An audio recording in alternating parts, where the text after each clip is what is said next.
Hello everyone, and welcome to the second video devlog for my game. I've made a bit of progress since my last devlog, and in this video I'll explain what I've done so far, along with my plan to make an MVP or minimum viable product next month.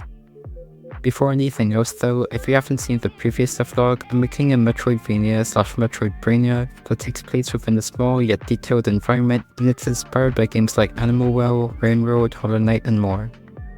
Last time I explained that I wanted to focus more on making overarching systems rather than specific things, and for the last month I've been working on that. The first system I wanted to try out was some sort of stats system. Personally, I haven't really seen stats much before in metroidvania games, especially not puzzle-based ones, though I'm sure there are a lot, so I thought it'd be interesting to see why I could do something like that. For example, by increasing a speed stat, you would be able to reach further platforms that you couldn't before. And since I made so you can only adjust your stats at a save point, you might actually think of unique combinations of stats to get through specific puzzles. In addition to stats, I also worked on prototypes for things like a map, some more enemies that can press buttons as well as attack the player, natural health system, and a few other things. Focusing on enemies, one thing I had a bit of trouble with was making realistic AI for them. Because the game is built around the concept of being compact, I want to have the enemies function not only as obstacles but also as puzzle components, but making complex animal AIs that also have to contribute to puzzles seemed like it would be a bit too difficult and not really worth it, especially since combat isn't meant to be a major part of the gameplay. So I decided to make all the gameplay relevant enemies robots rather than animals. I feel like making this decision was actually a really good one though, not only because of the fact that robots would be simpler than written code, saving time, but also because it would be easier to justify puzzle gameplay with them, since robots are typically more predictable and regular than animals.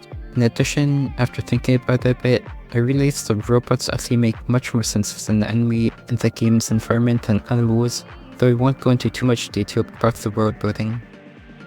The decision to make the enemies robots appeal was a final piece of the puzzle that really defined what the game might look and feel like when it was done, because now we have these three distinct aspects of the puzzle gameplay: abilities, skills, and robots, which should hopefully make things easier to organize. And now that you're caught up with my progress, I'll go and talk a bit about what I'm planning to do for the future. To give a bit of background, there's a series on YouTube by Mark Brown on GMTK, which I of course do recommend watching, that documents the process he went through in making his game Mind Over Magnet. And in episode 3, he is presented with a challenge by another game developer to create a fully functional but scaled down version of his game, or a minimum viable product, within 30 days. I think that doing something like this is a really great idea, and I'm looking to do something similar for my own game, though I'll be doing 45 days instead of 30 because my game is a little bit more complex and I also don't have 11 years of game design experience. Anyways, here on screen now is a plan of what things I want to do for the MVP and how long I'll be spending on each thing. Everything from character to UI/meta is all the system and mechanics that have to be put in place before making the actual environment, which is indicated by a world. And in that phase I'll be making out the areas and the puzzles and secrets and things like that. Finally, there's playtesting, which I did thankfully make sure to include after watching the GMTK development episode where Mark forgets to.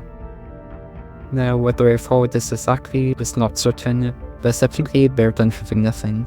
I should also mention that this isn't 45 days in a row, but 45 total, because I of course have to take breaks. I'm planning on starting working on the MVP by March of this year, and I might make a progress report halfway through, so you all can see how I'm doing.